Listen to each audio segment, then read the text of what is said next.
De todos sus actos malvados, ninguno define a los nazis como la solución final. El asesinato de 6 millones de judíos. Pero ¿cómo consiguieron que toda una nación consintiese la masacre de una raza inocente? Cometen asesinatos y crímenes terribles, pero a la vez quieren que parezca que es lo correcto. Esta es la historia de cómo Hitler y los nazis manipularon al pueblo alemán. Comparaba a los judíos con un virus, con una herida que no se curaba. Usando todas sus artimañas para hacerlos cómplices. Aquí hay cómplices de asesinato. En el peor genocidio de la historia de la humanidad.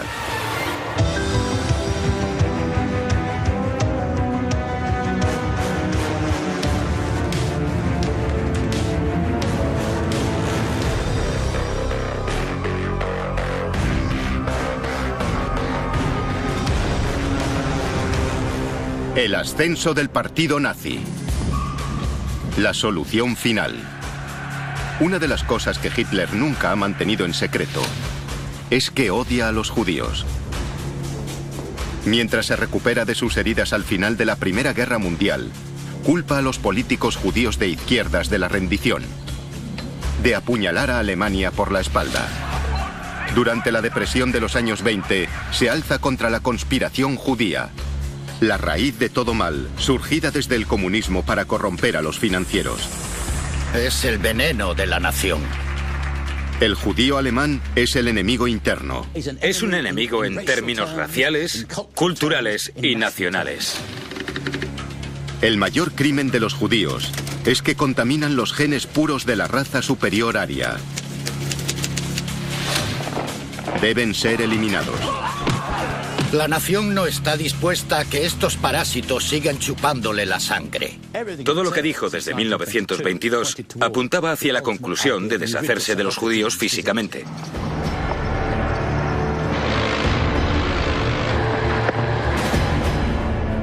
En 1941 es el amo del mundo. Ha derrotado a Francia. Ha ocupado Polonia. Y su ejército avanza hacia el interior de la Unión Soviética. Ahora ya puede comenzar con la ambición de su vida, crear una nación alemana pura, libre de judíos.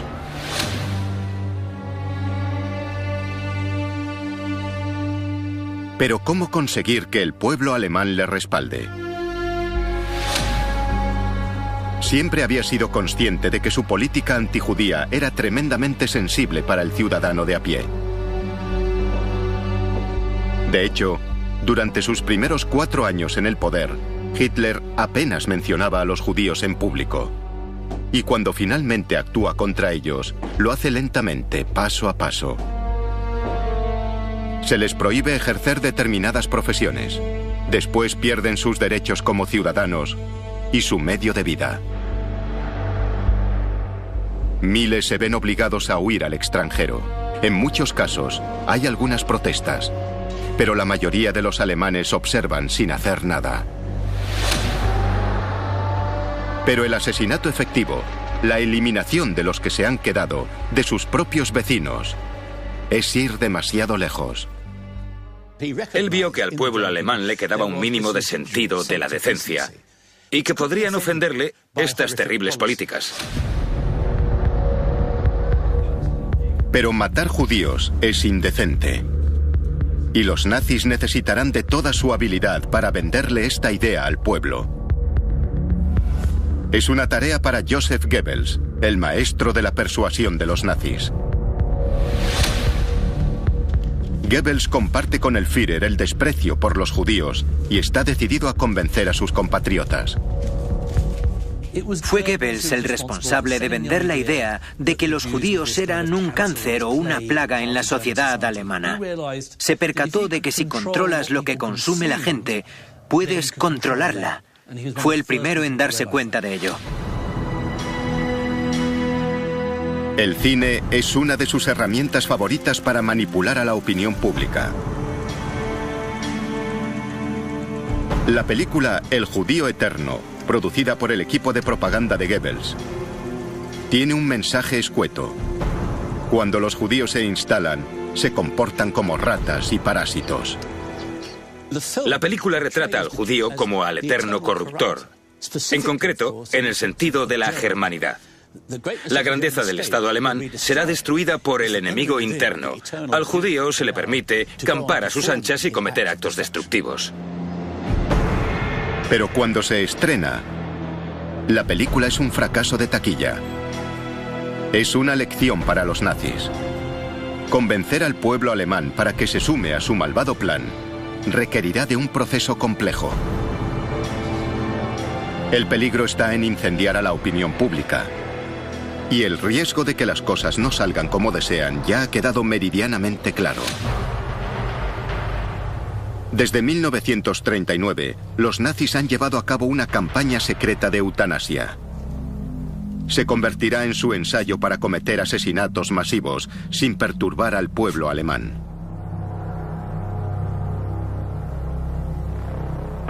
Primero, necesitan cómplices voluntarios. Médicos y enfermeros maleables reciben instrucciones de separar a los niños discapacitados o enfermos terminales.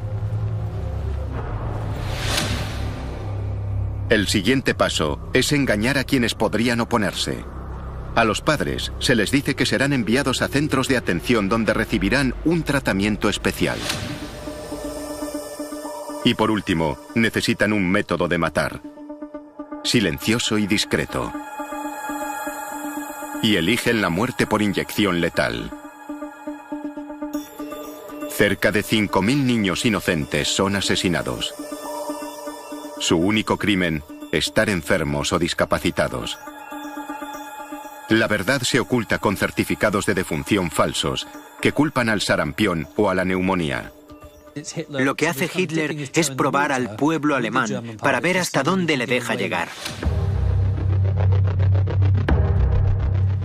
A continuación, el régimen da un paso más en su programa y pasa a los miles de adultos discapacitados que viven en instituciones de toda Alemania. Esa escalada supone implicar a más médicos. Y algunos expresan sus dudas sobre la legalidad de esa política. Es un problema que llega hasta el mismísimo Führer. Hitler escribió una nota, algo que rara vez hacía, y la firmó. En ella comunica a los miembros de la Cancillería dedicados a la medicina que esta era una política que se podía llevar a cabo legítimamente.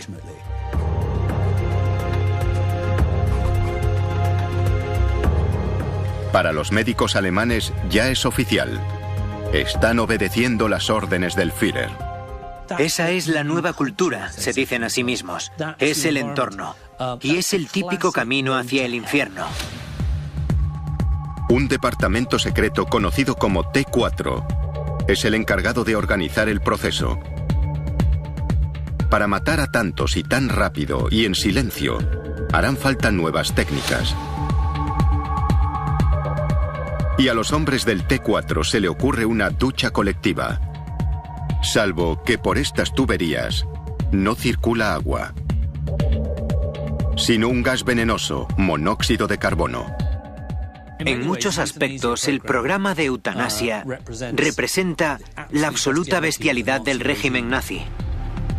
Decenas de miles de alemanes enfermos y discapacitados mueren de esta manera.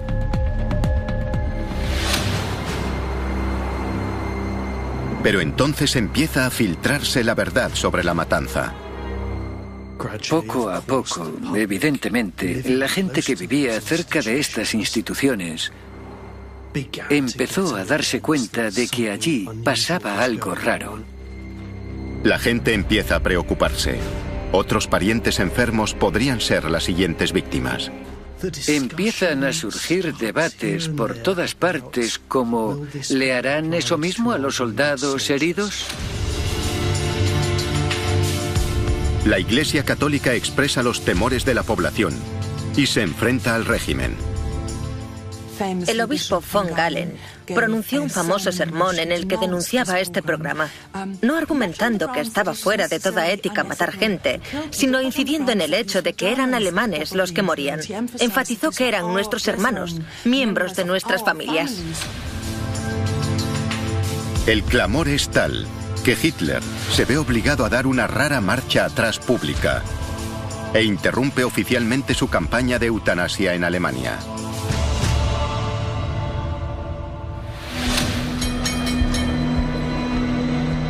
Las protestas contra la eutanasia han enseñado a los nazis varias lecciones. Primero, si sus políticas raciales amenazan a las familias alemanas, la opinión pública se opondrá.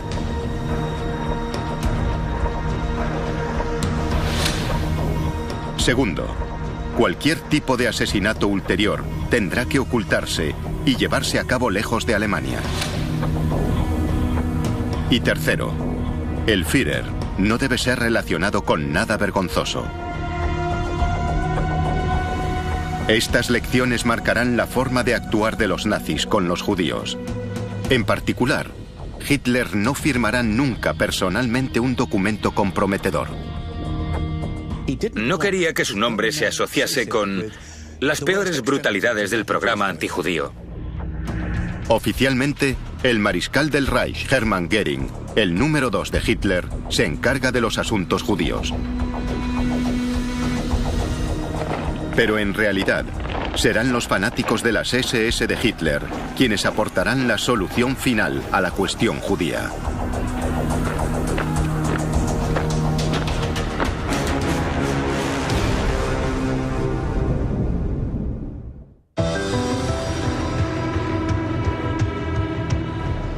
Julio de 1941. Tras 2 años de guerra, Hitler está relajado y de buen ánimo. La campaña contra la Unión Soviética va bien. Ha planeado la eliminación de los judíos, pero no quiere involucrarse directamente. Ese es un trabajo para sus leales secuaces, las SS. La fuerza de élite seleccionada por su sangre aria y su devoción fanática a la causa nazi. Su líder es Heinrich Himmler, miembro del partido desde los años 20. Comparte el propósito de Hitler de librar a Alemania de los judíos. Y su mano derecha, el general de las SS, Reinhard Heydrich, es más aterrador si cabe. Encontró en su subordinado Reinhard Heydrich al hombre perfecto para llevar a cabo la destrucción de un pueblo. Como jefe de las fuerzas de seguridad nazis, Reinhard Heydrich es uno de los hombres más temidos de Alemania. Si le hubiesen dado una hoja de papel a Hitler y le hubiesen pedido que dibujase al nazi perfecto, creo que habría dibujado a Reinhard Heydrich. Era alto, era rubio, era atlético. Es un hombre con muchos talentos. Campeón de esgrima, piloto de caza, buen violinista. Pero por encima de todo, es un nazi fanático. Tenía todas las características para ser un Superman ario. Heydrich es sin duda la estrella de la máquina racial asesina de los nazis. Desde 1939, Heydrich ha causado estragos en los territorios conquistados en el este. Sus escuadrones secretos de la muerte, los Einsatzgruppen, han masacrado a miles de judíos polacos. Los supervivientes son agrupados en guetos. Casi 3 millones esperan el fin en condiciones terribles. Después, los matones de las SS de Heydrich siguen al ejército alemán en su incursión en la Unión Soviética y continúan su campaña asesina contra los judíos. Las noticias de las masacres de Heydrich en el este empiezan a llegar a cuentagotas a Alemania.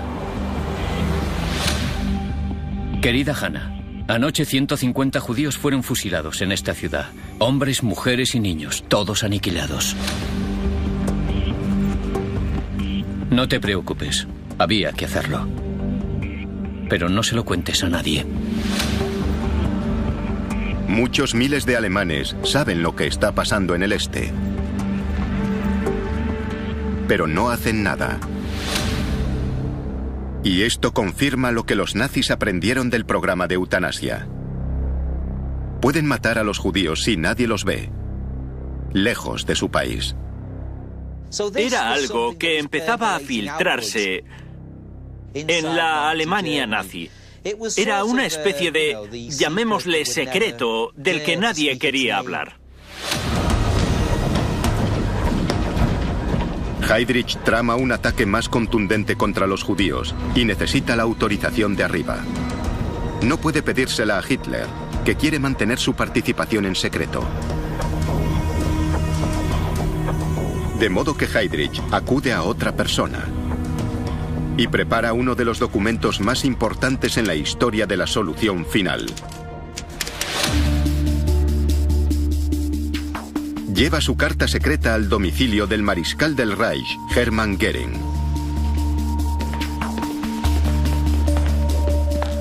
El hombre al que Hitler ha puesto oficialmente al mando de la política judía de los nazis.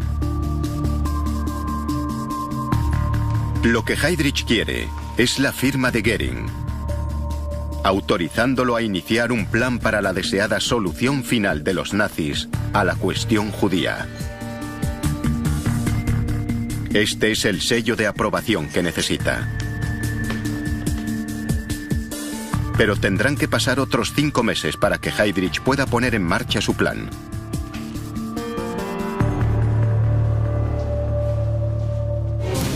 Agosto de 1941.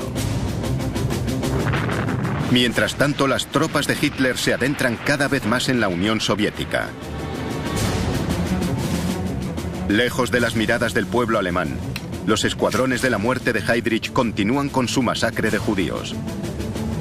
Buscan el método más eficaz para matar en masa. De momento siguen usando balas. Pero enseguida las SS de Heydrich crean una rutina siniestra: reunir a los judíos y llevarlos a un lugar de ejecución remoto. A los primeros en llegar se les obliga a cavar una zanja.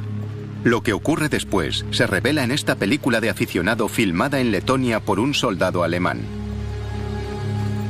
Un grupo de judíos se alinea ante la fosa común y es fusilado. A continuación llega otro grupo, capa tras capa. Los nazis lo llamaban las latas de sardinas. Se aprecia una enorme escalada en la política de exterminio de los judíos. De hecho, ya está en marcha el holocausto de los judíos soviéticos en toda la zona ocupada. La peor matanza tiene lugar en Ucrania, en un barranco llamado Babi Yar. 33.000 personas son asesinadas en solo 2 días. Pero Heydrich se enfrenta a un problema. Estos asesinatos en masa están pasando factura a sus hombres. Muchos empezaron a sufrir trastornos, a mostrarse inquietos, y fue en gran medida esta experiencia la que impulsó a Himmler y a Heydrich a buscar otras formas de matar a un número tan alto de personas.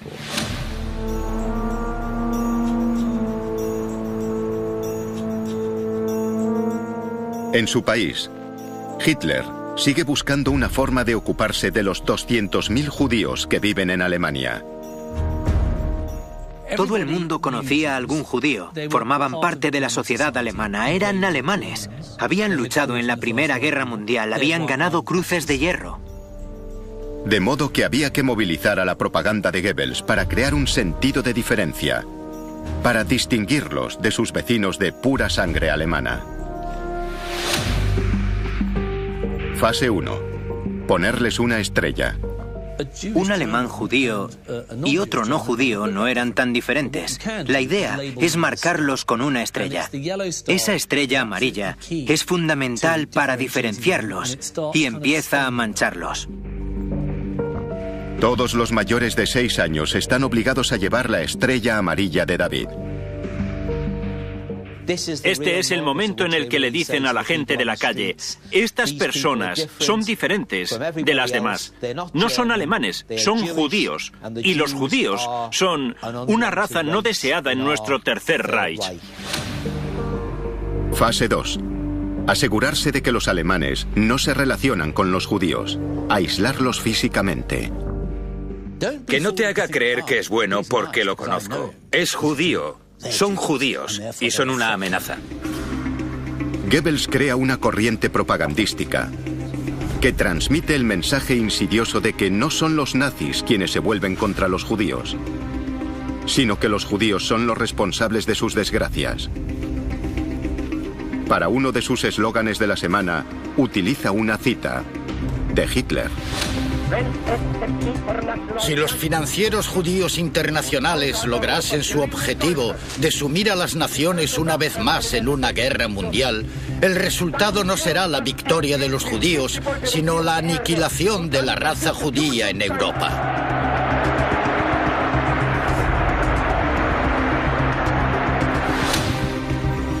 Es una campaña propagandística brillante. Absuelve al pueblo alemán de toda culpa. Los judíos serán los responsables de su propia destrucción. El acto más malvado que llevó a cabo Goebbels fue buscar un chivo expiatorio. Contaminó la mente de una nación. Lenta pero segura, la táctica ha ido convenciendo a los ciudadanos alemanes de que acepten la eliminación de sus vecinos judíos.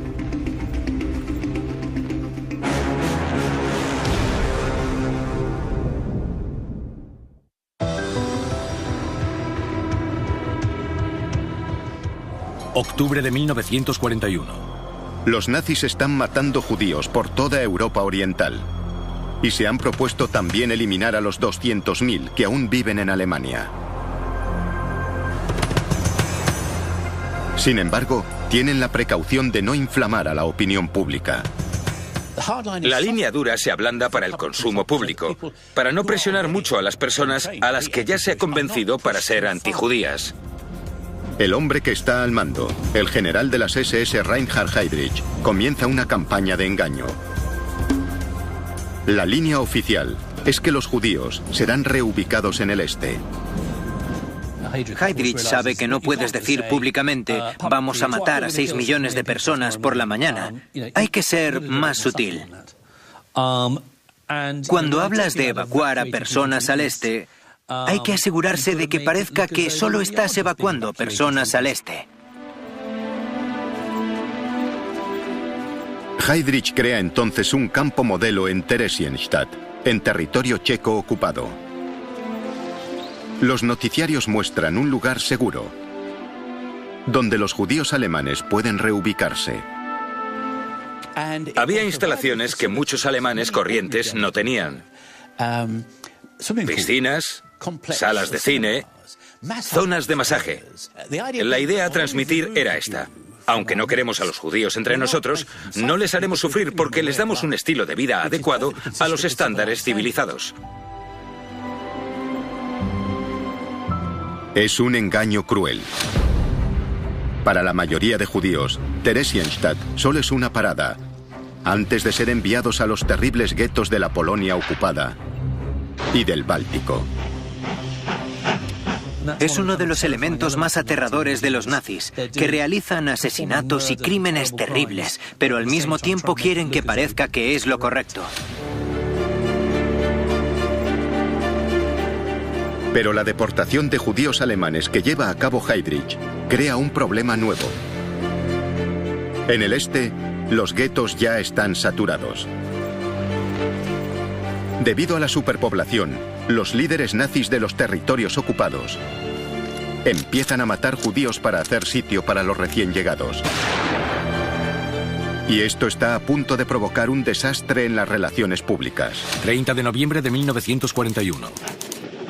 A finales de 1941, 1 millar de judíos alemanes son enviados al este, al campo modelo de Theresienstadt.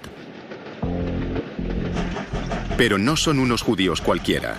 Muchos son héroes de guerra, ancianos, condecorados con la Cruz de Hierro. Y entonces se produce un error. Son enviados a un gueto en Letonia, donde los judíos son masacrados. Debido a una confusión en el papeleo, acaban en Riga y muchos son fusilados. Es un error catastrófico. Si la noticia se filtra, el pueblo alemán se escandalizará. Es una advertencia para Heydrich y el jefe de las SS, Heinrich Himmler, La matanza de los judíos alemanes necesita de su supervisión directa. Pero a estas alturas, los planes para que las SS pongan en práctica la solución final ya están listos. 20 de enero de 1942. Un elegante palacio en el barrio berlinés de Wannsee es la sede de una reunión de alto secreto.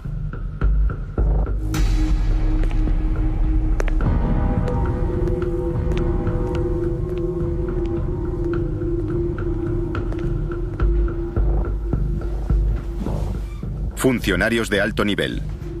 El hombre que dirige el Estado alemán. Cargos del partido nazi. Y miembros de las fuerzas de seguridad del Reich participan en una de las reuniones más famosas de la historia. En esta relajada atmósfera palaciega se reúnen todos los personajes que van a decidir el destino de los judíos europeos. El anfitrión es Adolf Eichmann, organizador de la deportación judía. Se convertirá en un actor clave de la solución final nazi. Eichmann era un antisemita virulento. Era un hombre apasionado en muchos sentidos. Era un borracho, tenía amantes, era un nazi muy comprometido y creía firmemente que lo que hacía era lo correcto. Y no lo hacía solo porque fuese un funcionario aburrido, sino porque quería matar judíos. Su papel será llevar el acta de la reunión. El ambiente es relajado, a pesar de lo siniestro del orden del día. El superior de Eichmann, Heydrich, preside la reunión.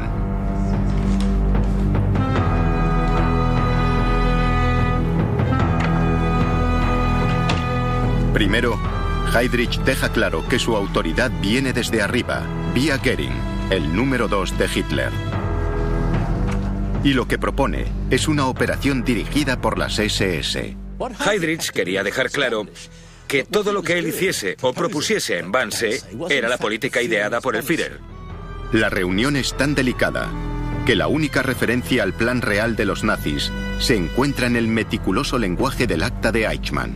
Los judíos que ya están bajo control alemán serán enviados al este. La mayoría morirán. Aquellos que sobrevivan habrán de ser tratados adecuadamente. Tratados adecuadamente es la expresión en clave para lo que conocemos como solución final. El plan es matar a los 11 millones de judíos de Europa. Es un genocidio.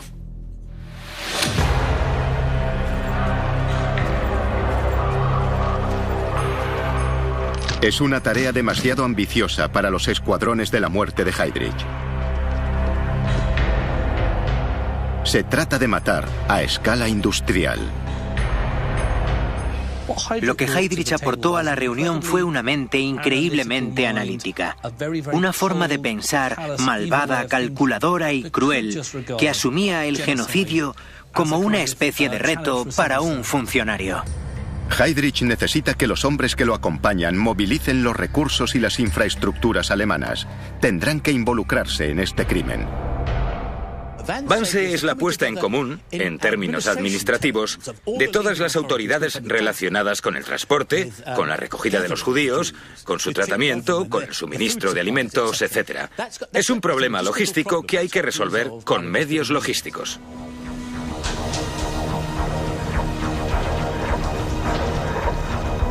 Para alivio de Heydrich, no hay disidencias.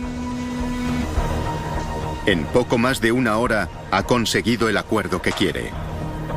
El Estado alemán se movilizará y las SS se encargarán de la solución final. Ahora solo quedan por resolver detalles prácticos.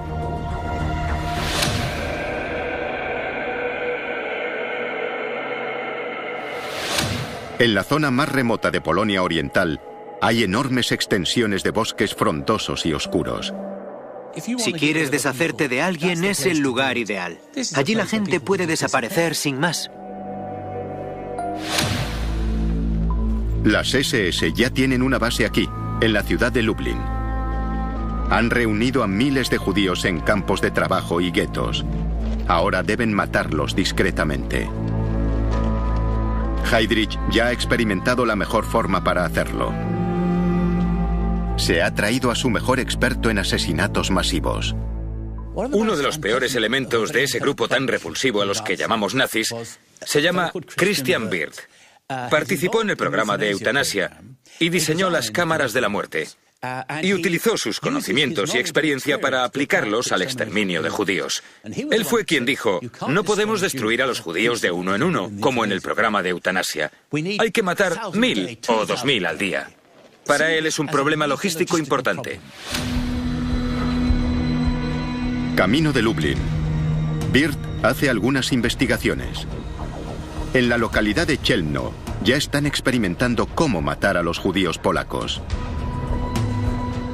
Primero, los conducen a una cámara sellada.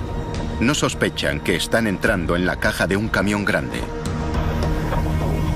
Se introducen gases del escape y las víctimas fallecen rápidamente por envenenamiento con monóxido de carbono. Pero matando judíos en un camión de 50 en 50, no se conseguirá la solución final. Las órdenes de Wirth son cometer los asesinatos masivos a escondidas, amparados en los bosques polacos.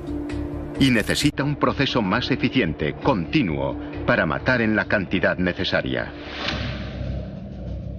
Así, en su primer campo cerca de la aislada localidad de Belzec, Wirth instala un motor de combustión estático para bombear gases hacia grandes cámaras selladas. Belzec se convierte en el ejemplo para otros campos secretos, como Sobibor y Treblinka.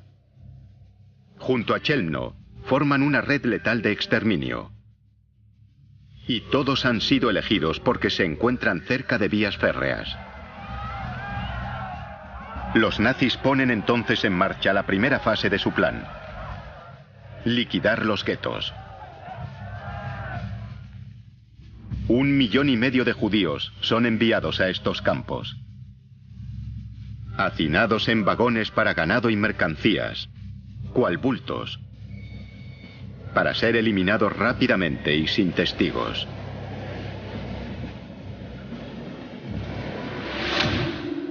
A diferencia de los enormes campos de concentración de Alemania, que eran cárceles, estas fábricas de muerte solo necesitan un pequeño claro. Estos bosques son lugares siniestros.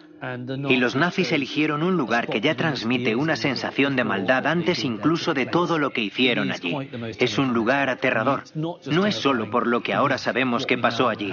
Es aterrador porque es remoto, oscuro, solitario y transmite una sensación de absoluta desesperación. Oculto a ojos de los alemanes, el traslado de los judíos polacos es un proceso brutal.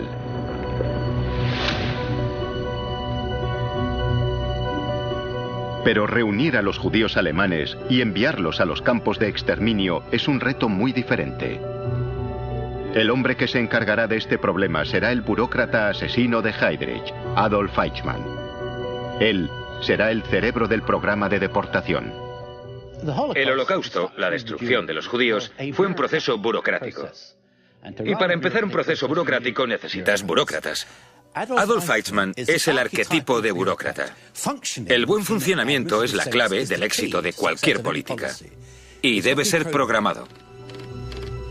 El problema al que se enfrenta Eichmann es cómo librarse de estos judíos sin alterar a sus vecinos, sin que los alemanes de a pie averigüen qué está pasando realmente. La respuesta es una táctica familiar para los nazis: el engaño. A la población se le dice que los judíos serán realojados en un lugar seguro. En las estaciones de tren no se ven los siniestros vagones de ganado. Los judíos se van en trenes de pasajeros cómodos, con billetes, comida y dinero para el viaje. Y este engaño surte efecto en los alemanes y en los judíos. Esta es la parte más extraordinaria del proceso, que parece desarrollarse de una forma muy natural. No vemos grandes protestas en los puntos de recogida alemanes. Se reúnen allí pensando que el realojamiento en el este tal vez sea mejor que caminar por una calle alemana sufriendo vejaciones. Les han arrebatado sus derechos civiles, les han arrebatado su dignidad, les han arrebatado sus propiedades. Muchos pensaban que las cosas realmente mejorarían. Habían aceptado que no había lugar para ellos en Alemania y que seguramente en Polonia las cosas no podrían irles peor. Los judíos solo descubrirán la verdad sobre su destino final una vez abandonado suelo alemán.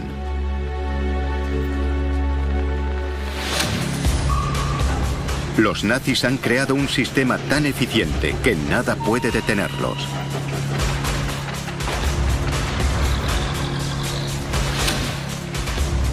Ni siquiera que Reinhard Heydrich, el arquitecto de la solución final, caiga víctima de un atentado.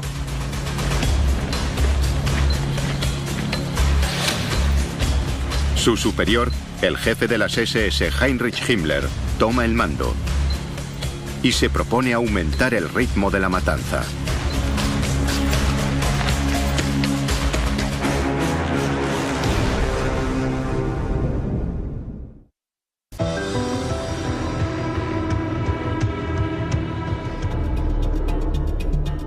En los bosques de Polonia Oriental, los nazis ponen en práctica su solución final para la cuestión judía. Es el genocidio. Diciembre de 1942. A finales de año, Adolf Eichmann, el burócrata nazi asesino, recibe informes detallados de los campos secretos de exterminio polacos. Más de 1 millón de judíos ya han sido asesinados. La visión de Hitler empieza a hacerse realidad. Hubo un tiempo en el que los judíos de Alemania se reían de mis profecías, pero os doy mi palabra, dejarán de reírse en todas partes. Siguiendo el plan nazi, los judíos mueren extenuados trabajando o los matan directamente. En el sur de Polonia, uno de los campos de trabajo más grandes se transforma en la máquina de matar más famosa de los nazis. Y es aquí, en Auschwitz-Birkenau, donde los asesinatos masivos de la solución final alcanzarán un nivel de auténtica barbarie. Junto a un enorme complejo industrial, Himmler ordena la construcción de cámaras de gas y crematorios capaces de masacrar a 6.000 personas al día. Y los nazis disponen de una nueva técnica para matar. Un producto químico concebido como pesticida. El ciclón B es una sustancia a base de cianuro. En una atmósfera cálida y húmeda, sus bolitas se transforman en un gas de una gran toxicidad. Las celdas de la muerte se construyeron con tuberías que llegaban desde arriba o con agujeros en el techo por los que se vertían las bolitas. El pesticida pronto empieza a ser utilizado por los nazis a gran escala. Están entrando en un territorio totalmente nuevo. Nunca en la historia alguien había intentado algo semejante, así que literalmente están haciendo pruebas. La fabricación del ciclón B dispara los beneficios de la industria química alemana. La complicidad de los grandes fabricantes de componentes químicos es obvia. En Nuremberg declararían que no sabían para qué se usaba, pero ¿para qué se necesita ciclón B en tal cantidad si no es para utilizarlo con personas? A estas alturas, muchos alemanes empiezan a ser conscientes de lo que les está pasando a los judíos.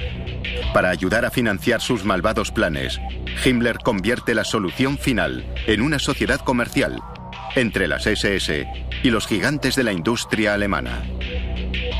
Las SS hacen una fortuna alquilando a sus prisioneros judíos, hombres, mujeres y niños, para que trabajen en las fábricas de IG Farben.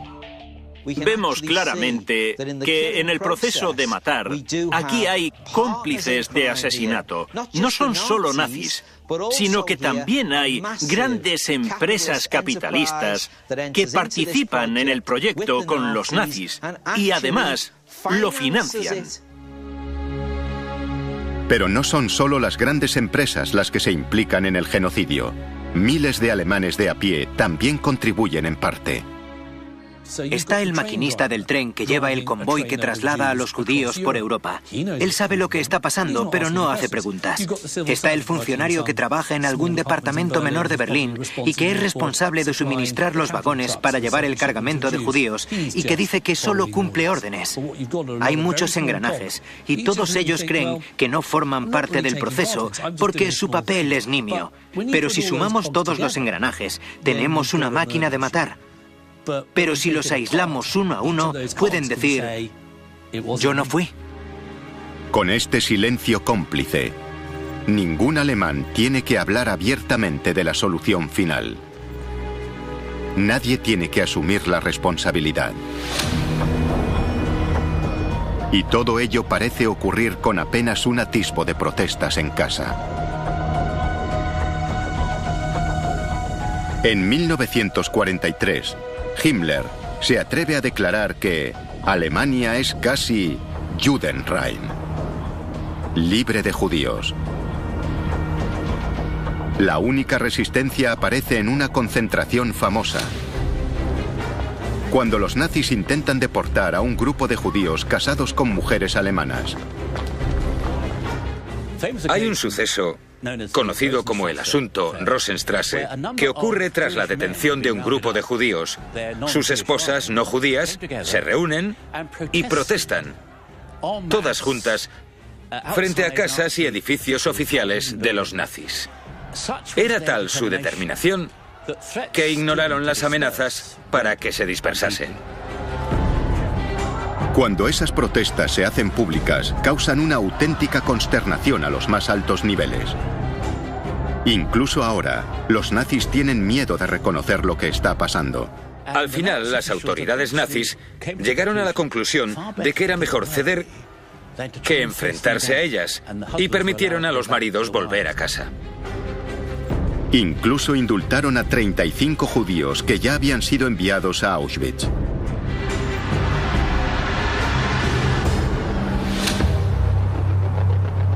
Pero la protesta de la Rosenstrasse es un fenómeno aislado. Octubre de 1943. Para Heinrich Himmler, la solución final representa un triunfo repulsivo. Existe una grabación de un discurso suyo en una reunión secreta de los líderes de las SS, donde se muestra abiertamente orgulloso. Esta es una página gloriosa que nunca se ha mencionado y nunca se mencionará. El reconocimiento de que no serán héroes ante la opinión pública es una muestra de que lo que han hecho se considera inaceptable. Por ahora, han matado a unos 4 millones de judíos desde el comienzo de la guerra. Otros 2 millones serán asesinados antes de que acabe.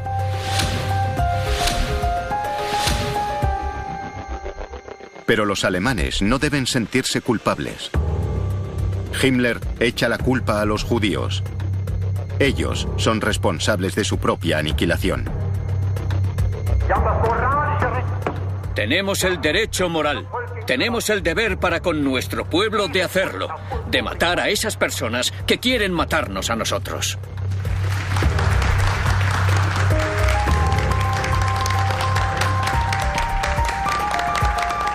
Y así, el pueblo alemán se convierte en cómplice de uno de los peores crímenes de la historia.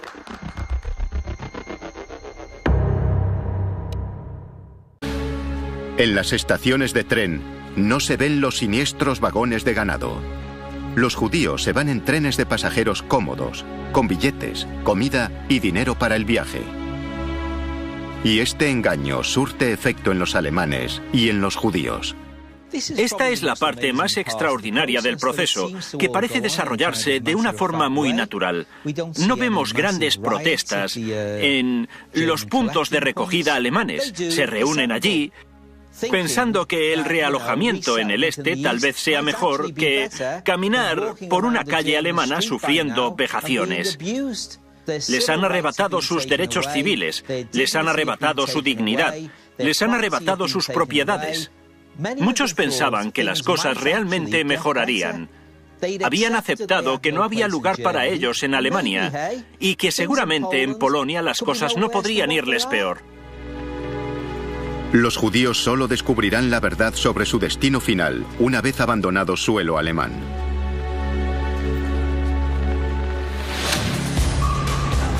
Los nazis han creado un sistema tan eficiente que nada puede detenerlos.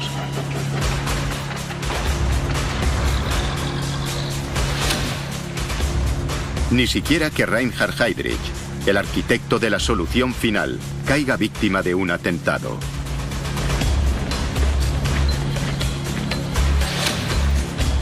Su superior, el jefe de las SS Heinrich Himmler, toma el mando y se propone aumentar el ritmo de la matanza.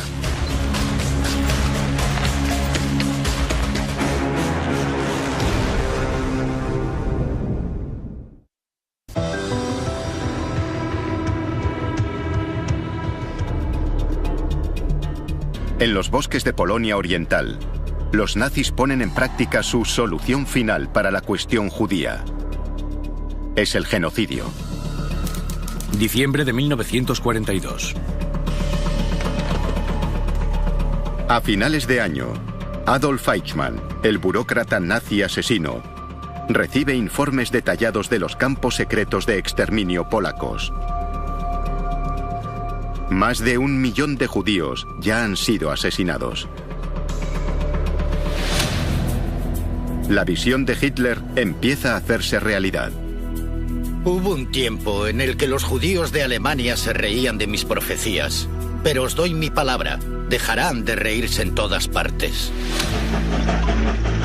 Siguiendo el plan nazi, los judíos mueren extenuados trabajando o los matan directamente.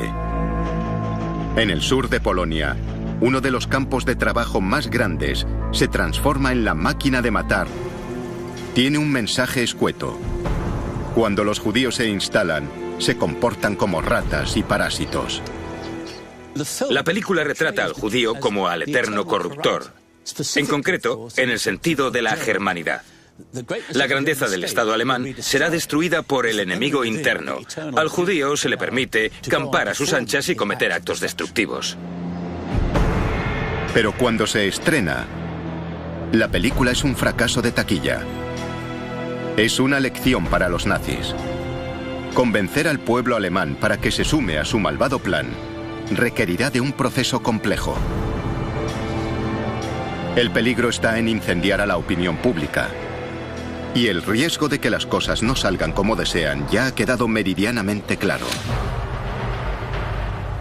Desde 1939, los nazis han llevado a cabo una campaña secreta de eutanasia. Se convertirá en su ensayo para cometer asesinatos masivos sin perturbar al pueblo alemán.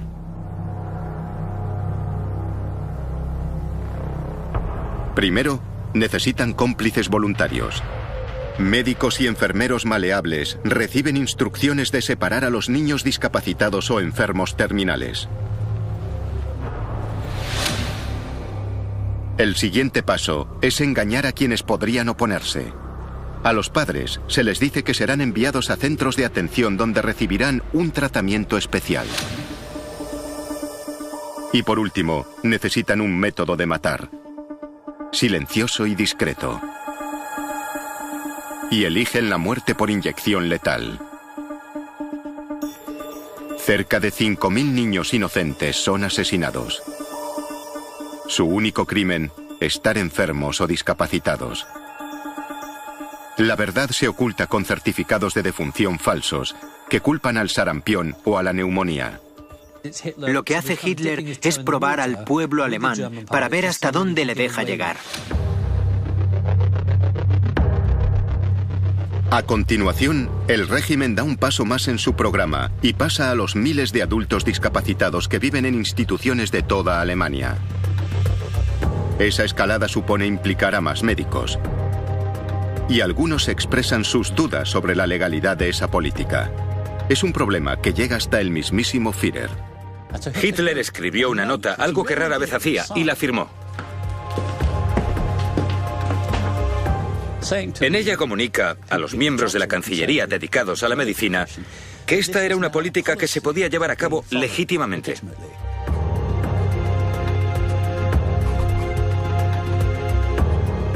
Para los médicos alemanes ya es oficial, que viven en instituciones de toda Alemania. Esa escalada supone implicar a más médicos. Y algunos expresan sus dudas sobre la legalidad de esa política. Es un problema que llega hasta el mismísimo Führer. Hitler escribió una nota, algo que rara vez hacía, y la firmó. En ella comunica a los miembros de la Cancillería dedicados a la medicina que esta era una política que se podía llevar a cabo legítimamente.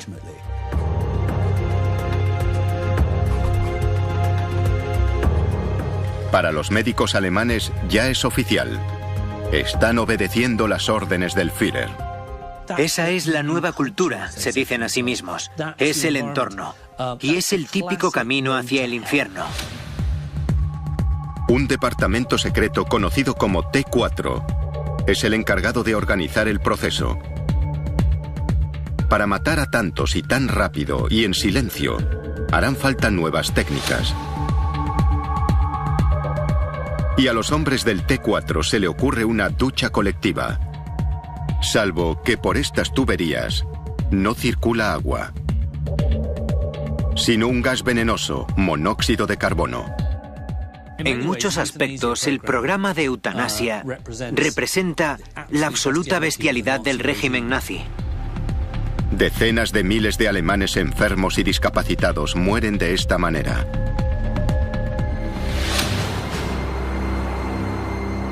Pero entonces empieza a filtrarse la verdad sobre la matanza.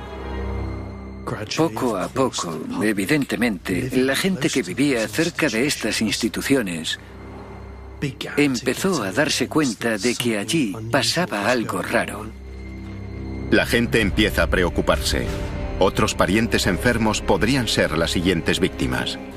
Empiezan a surgir debates por todas partes como ¿le harán eso mismo a los soldados heridos? La Iglesia Católica expresa los temores de la población y se enfrenta al régimen. El obispo von Galen pronunció un famoso sermón en el que denunciaba este programa, no argumentando que estaba fuera de toda ética matar gente, sino incidiendo en el hecho de que eran alemanes los que morían. Enfatizó que eran nuestros hermanos, miembros de nuestras familias. El clamor es tal que Hitler se ve obligado a dar una rara marcha atrás pública e interrumpe oficialmente su campaña de eutanasia en Alemania.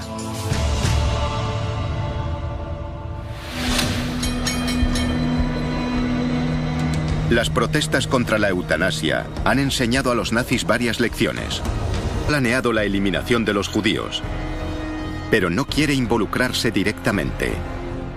Ese es un trabajo para sus leales secuaces, las SS. La fuerza de élite seleccionada por su sangre aria y su devoción fanática a la causa nazi.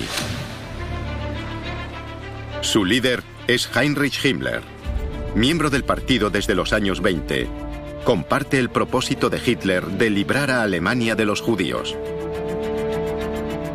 Y su mano derecha, el general de las SS Reinhard Heydrich, es más aterrador si cabe. Encontró en su subordinado Reinhard Heydrich al hombre perfecto para llevar a cabo la destrucción de un pueblo. Como jefe de las fuerzas de seguridad nazis, Reinhard Heydrich es uno de los hombres más temidos de Alemania. Si le hubiesen dado una hoja de papel a Hitler y le hubiesen pedido que dibujase al nazi perfecto, creo que habría dibujado a Reinhard Heydrich. Era alto, era rubio, era atlético. Es un hombre con muchos talentos. Campeón de esgrima, piloto de caza, buen violinista. Pero por encima de todo, es un nazi fanático. Tenía todas las características para ser un Superman ario. Heydrich es sin duda la estrella de la máquina racial asesina de los nazis. Desde 1939, Heydrich ha causado estragos en los territorios conquistados en el este. Sus escuadrones secretos de la muerte, los Einsatzgruppen, han masacrado a miles de judíos polacos. Los supervivientes son agrupados en guetos. Casi 3 millones esperan el fin en condiciones terribles. Después, los matones de las SS de Heydrich siguen al ejército alemán en su incursión en la Unión Soviética y continúan su campaña asesina contra los judíos. Las noticias de las masacres de Heydrich en el este empiezan a llegar a cuentagotas a Alemania. Querida Hannah, anoche 150 judíos fueron fusilados en esta ciudad. Hombres, mujeres y niños, todos aniquilados. No te preocupes, había que hacerlo. Pero no se lo cuentes a nadie. Muchos miles de alemanes saben lo que está pasando en el este. Pero no hacen nada. Y esto confirma lo que los nazis aprendieron del programa de eutanasia. Pueden matar a los judíos si nadie los ve. Se les dice que serán enviados a centros de atención donde recibirán un tratamiento especial.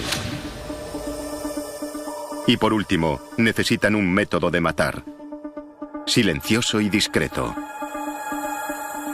Y eligen la muerte por inyección letal. Cerca de 5.000 niños inocentes son asesinados. Su único crimen, estar enfermos o discapacitados. La verdad se oculta con certificados de defunción falsos que culpan al sarampión o a la neumonía. Lo que hace Hitler es probar al pueblo alemán para ver hasta dónde le deja llegar. A continuación, el régimen da un paso más en su programa y pasa a los miles de adultos discapacitados que viven en instituciones de toda Alemania. Esa escalada supone implicar a más médicos. Y algunos expresan sus dudas sobre la legalidad de esa política. Es un problema que llega hasta el mismísimo Führer.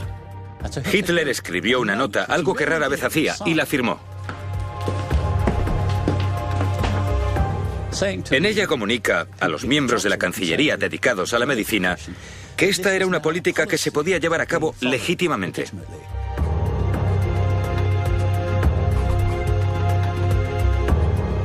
Para los médicos alemanes ya es oficial. Están obedeciendo las órdenes del Führer. Esa es la nueva cultura, se dicen a sí mismos. Es el entorno. Y es el típico camino hacia el infierno. Un departamento secreto conocido como T4 es el encargado de organizar el proceso.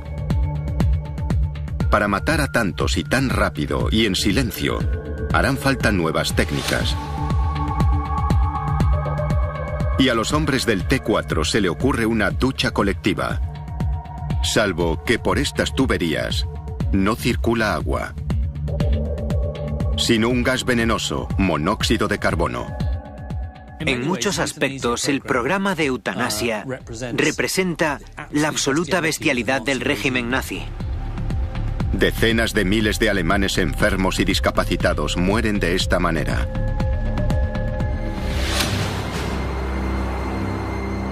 Pero entonces empieza a filtrarse la verdad sobre la matanza. Poco a poco, evidentemente, la gente que vivía cerca de estas instituciones empezó a darse cuenta de que allí pasaba algo raro. La gente empieza a preocuparse. Otros parientes enfermos podrían ser las siguientes víctimas. Empiezan a surgir debates por todas partes como ¿le harán eso mismo a los soldados heridos? En el que los judíos de Alemania se reían de mis profecías. Pero os doy mi palabra, dejarán de reírse en todas partes. Siguiendo el plan nazi, los judíos mueren extenuados trabajando o los matan directamente. En el sur de Polonia, uno de los campos de trabajo más grandes se transforma en la máquina de matar más famosa de los nazis. Y es aquí, en Auschwitz-Birkenau, donde los asesinatos masivos de la solución final alcanzarán un nivel de auténtica barbarie. Junto a un enorme complejo industrial, Himmler ordena la construcción de cámaras de gas y crematorios capaces de masacrar a 6.000 personas al día. Y los nazis disponen de una nueva técnica para matar.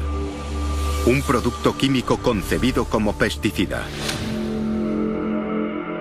El ciclón B es una sustancia a base de cianuro. En una atmósfera cálida y húmeda, sus bolitas se transforman en un gas de una gran toxicidad. Las celdas de la muerte se construyeron con tuberías que llegaban desde arriba o con agujeros en el techo por los que se vertían las bolitas. El pesticida pronto empieza a ser utilizado por los nazis a gran escala. Están entrando en un territorio totalmente nuevo. Nunca en la historia alguien había intentado algo semejante, así que literalmente están haciendo pruebas. La fabricación del ciclón B dispara los beneficios de la industria química alemana. La complicidad de los grandes fabricantes de componentes químicos es obvia. En Nuremberg declararían que no sabían para qué se usaba, pero ¿para qué se necesita ciclón B en tal cantidad si no es para utilizarlo con personas? A estas alturas, muchos alemanes empiezan a ser conscientes de lo que les está pasando a los judíos. Para ayudar a financiar sus malvados planes, Himmler convierte la solución final en una sociedad comercial entre las SS y los gigantes de la industria alemana. Las SS hacen una fortuna alquilando a sus prisioneros judíos, hombres, mujeres y niños, para que trabajen en las fábricas de IG Farben.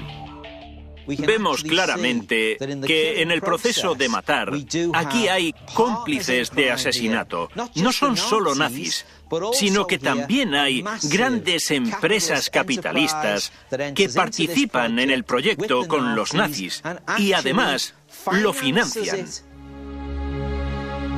Pero no son solo las grandes empresas las que se implican en el genocidio. Miles de defunción falsos que culpan al sarampión o a la neumonía. Lo que hace Hitler es probar al pueblo alemán para ver hasta dónde le deja llegar.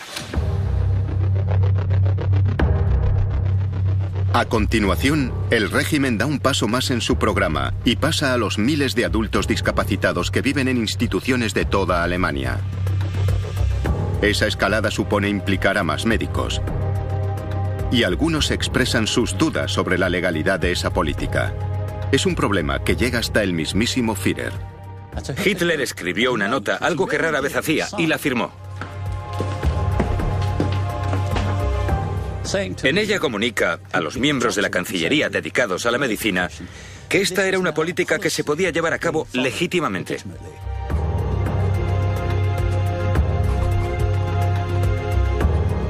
Para los médicos alemanes ya es oficial. Están obedeciendo las órdenes del Führer. Esa es la nueva cultura, se dicen a sí mismos. Es el entorno. Y es el típico camino hacia el infierno. Un departamento secreto conocido como T4 es el encargado de organizar el proceso. Para matar a tantos y tan rápido y en silencio, harán falta nuevas técnicas. Y a los hombres del T4 se le ocurre una ducha colectiva. Salvo que por estas tuberías no circula agua, sino un gas venenoso, monóxido de carbono. En muchos aspectos, el programa de eutanasia representa la absoluta bestialidad del régimen nazi. Decenas de miles de alemanes enfermos y discapacitados mueren de esta manera.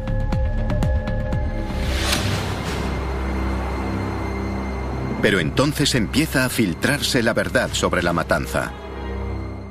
Poco a poco, evidentemente, la gente que vivía cerca de estas instituciones empezó a darse cuenta de que allí pasaba algo raro. La gente empieza a preocuparse. Otros parientes enfermos podrían ser las siguientes víctimas. Empiezan a surgir debates por todas partes como ¿le harán eso mismo a los soldados heridos?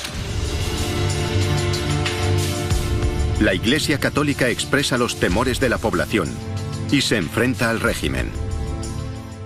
El obispo von Galen pronunció un famoso sermón en el que denunciaba este programa, no argumentando que estaba fuera de toda ética matar gente, sino incidiendo en el hecho de que eran alemanes los que morían.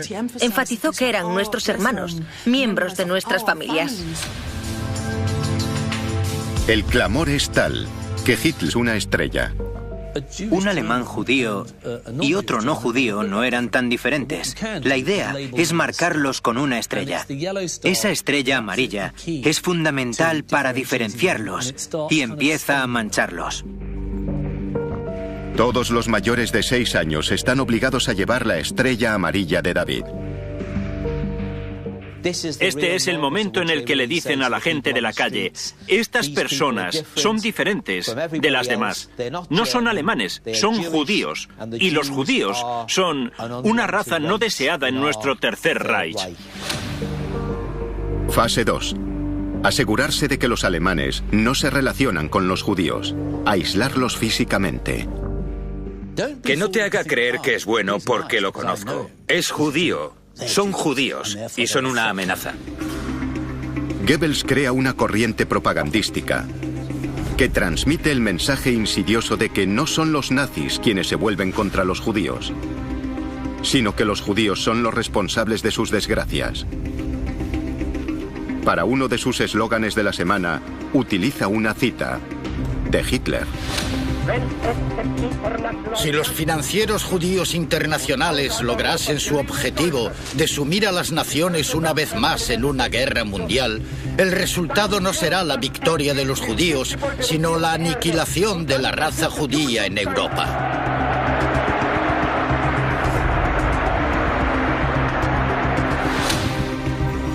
Es una campaña propagandística brillante. Absuelve al pueblo alemán de toda culpa. Los judíos serán los responsables de su propia destrucción. El acto más malvado que llevó a cabo Goebbels fue buscar un chivo expiatorio. Contaminó la mente de una nación. Lenta pero segura, la táctica ha ido convenciendo a los ciudadanos alemanes de que acepten la eliminación de sus vecinos judíos.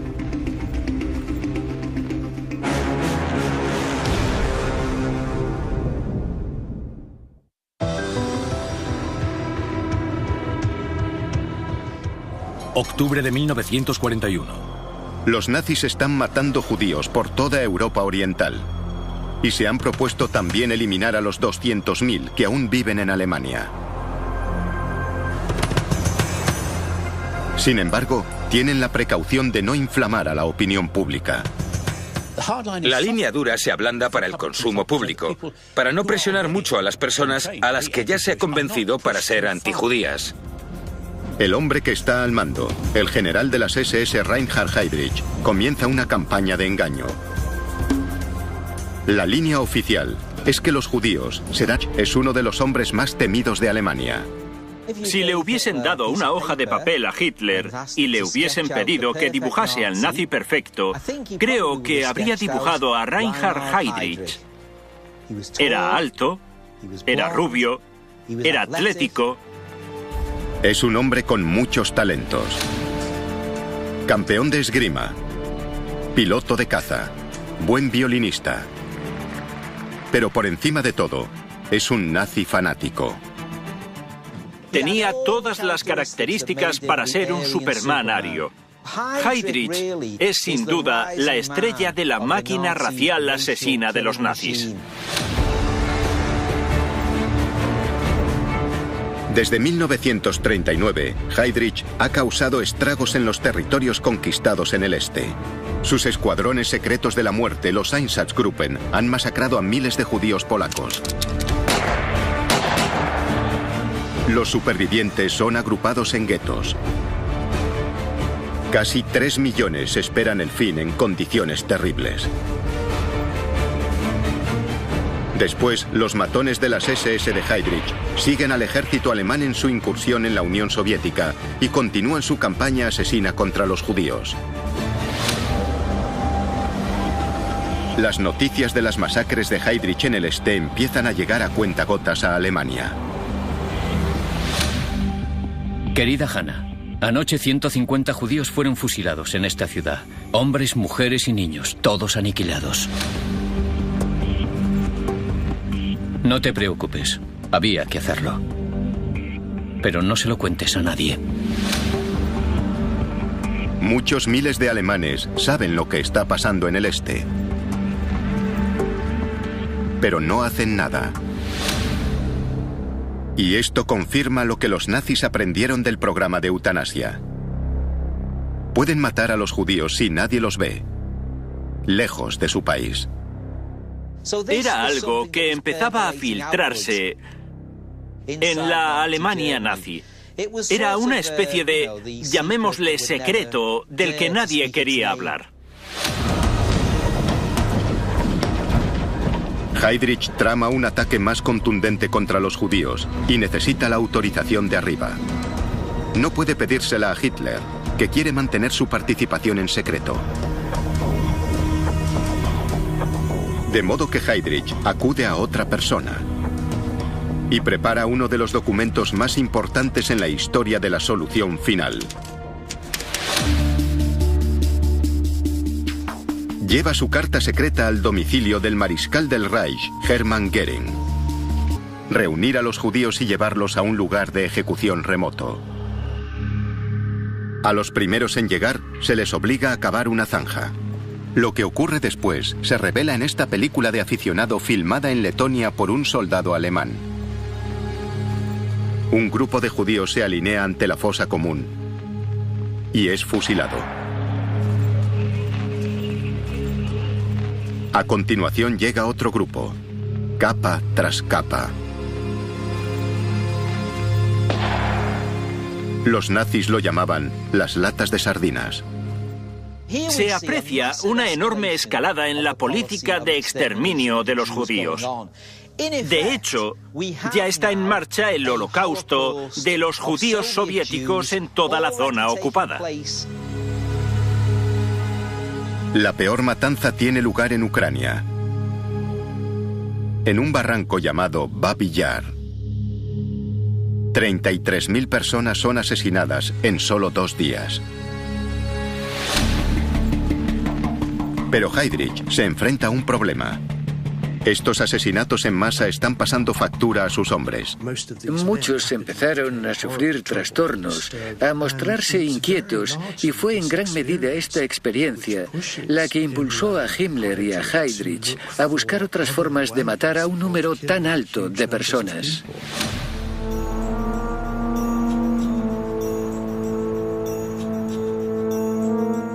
En su país, Hitler sigue buscando una forma de ocuparse de los 200.000 judíos que viven en Alemania. Todo el mundo conocía a algún judío, formaban parte de la sociedad alemana, eran alemanes, habían luchado en la Primera Guerra Mundial, habían ganado cruces de hierro. De modo que había que movilizar a la propaganda de Goebbels para crear un sentido de diferencia, para distinguirlos de sus vecinos de pura sangre alemana. Fase 1. Ponerles una estrella. Un alemán judío y otro no judío no eran tan diferentes. La idea es marcarlos con una estrella. Esa estrella amarilla es fundamental para diferenciarlos y empieza a mancharlos. Todos los mayores de 6 años están obligados a llevar la estrella amarilla de David. Este es el momento en el que le dicen a la gente de la calle: estas personas son diferentes de las demás. No son alemanes, son judíos. Y los judíos son una raza no deseada en nuestro Tercer Reich. Fase 2. Asegurarse de que los alemanes no se relacionan con los judíos. Aislarlos físicamente. Que no